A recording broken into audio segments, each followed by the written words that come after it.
and are able to curve around the Earth over the horizon to the ground, making any point on the globe well within reach.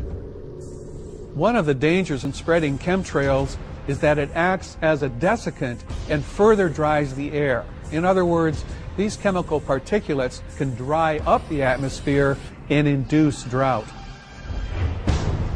Imagine the effects of chemtrails on the battlefield, causing extended droughts in enemy countries, drying up their resources, forcing surrender.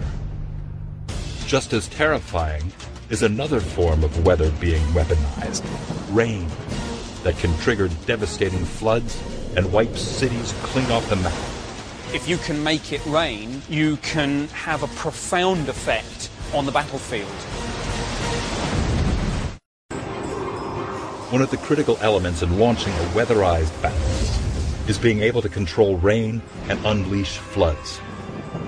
The military have had a keen interest in the weather basically since day one. There have been a number of times the military have actually succeeded in developing technology to use the weather. In history, there is a chilling example of a flood that may have been accidentally triggered with a weather weapon.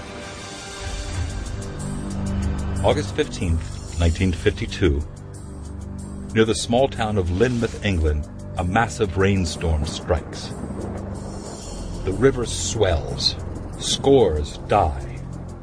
It's estimated that 250 times as much rain fell in a period of 24 hours as normally fell in the entire month. The East Lynn and West Lynn rivers flood their banks. According to the BBC, 90 million tons of water sweep down into the town of Lynmouth. 35 people were killed. Bodies wash out to sea and are never found. Trees are uprooted, forming dams behind bridges, creating walls of water that carry huge boulders into the village, destroying shops, hotels, and homes. Was this just a freak act of nature? The prevailing theory is that it may have been a British military experiment gone bad, as they had been known to be conducting cloud seeding tests around that same time. The British military would be experimenting with cloud seeding for the same reason as any government or military, because if you can control the weather, if you can make it rain, you can have a profound effect on the battlefield. Allegedly, early on the morning of August 15th, 1952, some witnesses had reported seeing Royal Air Force jets flying in the area, at times disappearing from sight high above the cloud deck. Were they on a routine training mission? Or, as some people speculate, were they dumping payloads of silver iodide into the clouds? Silver iodide is one of the most common chemicals used for cloud seeding. It forces the tiny ice crystals that make up the cloud to fuse together. Once enough tiny ice crystals fuse together, they become heavy and fall to the earth in the form of rain. And on that fateful day in August of 1952, rain fell in record amounts. Did the Royal Air Force embark on daring cloud seeding experiments without the public's knowledge? Some people reported seeing aircraft undertaking strange maneuvers, and it subsequently emerged that there was an experiment codenamed Operation Cumulus, which was indeed an attempt at weather modification. Interestingly, many of the documents relating to Operation Cumulus have disappeared and are not available from the National Archives. Little over a decade later, the U.S. military conducted experiments to bring weather to the battlefield. October 1966. The Vietnam War is in full swing.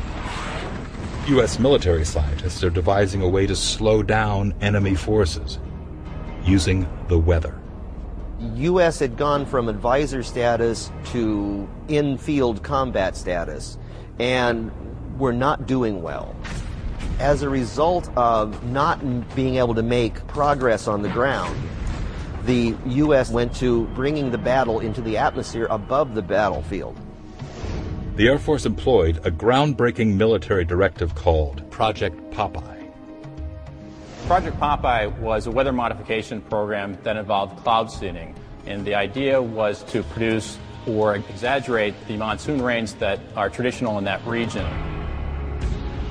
Experiments are carried out beforehand with the military aircraft dropping silver iodide crystals in clouds over a strip of the Laos Panhandle, east of the Belovans Plateau in the Sekong River Valley.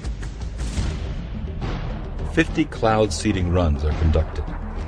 82% of the clouds seeded produce rain within a brief period. So Project Popeye then became Operation Popeye. It became a proper military program during the Vietnam War. The goal of Operation Popeye was to extend the monsoon season and create an inordinate amount of rainfall by seeding clouds over the Ho Chi Minh Trail. The Ho Chi Minh Trail was the primary supply route by which the North Vietnamese Army really supplied its troops that were operating in combat forces operating in South Vietnam, as well as supplying the Viet Cong. So it was the most significant logistical center of gravity to the North Vietnamese, and it was an important strategic objective for the United States and our ally South Vietnam to try to interdict that supply line to cut off those supplies to the enemy. Operation Popeye's objectives are to soften road surfaces on the Ho Chi Minh Trail, cause landslides along roadways, and wash out river crossings. The military had their own catchphrase as a result of this program, and it was "Make mud, not war." They flew over 2,600 missions from a period of 1966 to 1972, and it's believed that it did exacerbate the amount of rainfall and probably extended the monsoon season by 30 to 45 days. It had limited success. They did succeed in generating rain. They did succeed in turning the Viet Cong resupply route into a quagmire of mud. It didn't slow them down a bit. They were bringing the stuff in on bicycles and they just slogged through the mud. Operation Popeye showed that weather can be brought to the battlefield as rain, but can it also be weaponized in the form of a hurricane? Some say it already has. Some people believe that Katrina was weather warfare at its most potent. Weather has been used on the battlefield with only limited success. But the technology is already here, paving the way for a bleak future once it's perfected. And some historians point to one haunting incident as proof. August 23rd, 2005. The National Weather Service is tracking an unassuming storm forming over the Bahamas. A storm this size rarely damages buildings or even takes lives. In fact, at this point, it's simply known as Tropical Depression 12. But that will change. It will unexpectedly grow into the mother of all storms, a Category 5 hurricane, with winds up to 175 miles per hour. It is named Hurricane Katrina. When Katrina slams into the Gulf Coast states, it will become one of the deadliest disasters in U.S. history, costing $81 billion in property damage and claiming more than 1,800 lives. Like other hurricanes of that year, Katrina showed some very peculiar movements never before seen in a major hurricane. The 2005 hurricane season, there were some very amazing, strange anomalies. There were some things that should not have happened. One of the things was that many of the hurricane tracks were in almost straight lines, and hurricanes don't go in straight lines. An ominous theory has surfaced that seems far-fetched.